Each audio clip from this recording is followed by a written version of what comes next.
আমার বাংলাদেশের বাইরা মেলা দিন ধরে আইয়া বৈশা রয়েছে, কাজ মাছ পাইতেছে না, একটু খোঁজ খবর লইয়াই আমরা আমার সাথে থাকেন, দেখা যাক তারা কি হালে আছে বর্তমানে।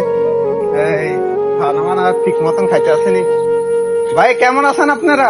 ভালো ভাই, আপনি কেমন আছেন ভাই? এই যে ভাই আছি ভালো, আপনারা ফোন দিও না কারণে আমি আমাকে জায়গা আসতে পারছি বা পরিস্থিতিটা দেখতে পাচ্ছি। তো ভাই কাজ মাছ কি ঠিক মতন হয় নাকি আপনাকে? না ভাই, বৃষ্টি বাদল তেমন একটা কাজ কাম হয় না তো ভাই আপনারা থাকেন কোন জায়গা? ভাই। এখানে আমরা থাকি ভাই, বসে খাবার দিয়ে যায়, আমরা এখানে খাবার দাবার করি। তো আপনারা কতদিন ধরে মালয়েশিয়া বর্তমানে আছেন? ভাই আমার তো 6 মাস হয়ে গেছে ভাই। আপনার? 1 মাস। আপনার? 3 মাস। আপনার? 1 বছর। আপনার? 1 বছর। তো সবসময় বেতন মাসে মাসে কি বেতন ক্লিয়ার করে দিয়ে দেয় বছরা? না ভাই।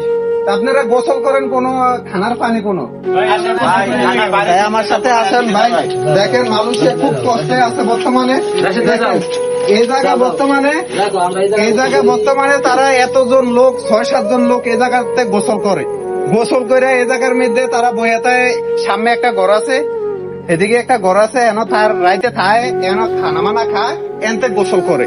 এত কষ্ট করে মালয়েশিয়া আইয়া এই জায়গার যদি গোসল করতে হয়, কিভাবে শান্তি হয় একটা লোক? এই পাম বাগানের মধ্যে কাজ করে যদি এই জায়গার যদি গোসল করে যদি খাইতে হয়, আপনারা দেখেন পানিটা একটু দেখেন, পানিটা দেখেন কি অবস্থা, নোংরা পানি। এদের মধ্যে তো কোন সময় গোসলও করুন যায় না, খানা মানাও খাইতে পারে না। ভাইয়েরা খুব কষ্টে আছে, আমাদের বাঙালির ভাই। ভাইগো দিয়ে চেষ্টা করি কুদ্দুর পর্যন্ত আগাইতে পারি। ভাইগো সাথে আমার ভাইয়েরা একটু কিছু কথা খুব কত হইলো কি, ভাইয়েরা বর্তমানে আছে বা 1 বছর 6 মাস, কেউ 1 মাস এরকম করে আইছে। ভাই আপনি তো মালয়েশিয়াতে আইছেন, কয় লাখ টাকা খরচ করে আইছেন? আমার 4 লাখ। আপনার? কেউ আছে 5 লাখ, কেউ আছে 4 লাখ, কেউ আছে 3 লাখ, কেউ আছে। দেখেন দালালে যেতে যেরকম নিতে পারছে, একজনেতে 4 লাখ, একজনেতে 5 লাখ, একজনেতে 6 লাখ এরকম করে মালয়েশিয়া এনে পৌঁছাই দিছে।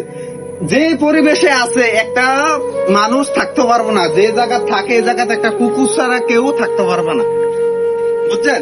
দেখেন আপনারা এই ঘরের মধ্যে বৃষ্টি পড়তে আছে বর্তমানে মালয়েশিয়া, এই ঘরের মধ্যে খানা, গোসল করা, এদিকে ঘুমায়, এরকম বাজে খুব কষ্টে আছে। আপনারা দয়া করে দালালের পাতে পড়বেন না, দেখা শূন্য মালয়েশিয়া আসবেন।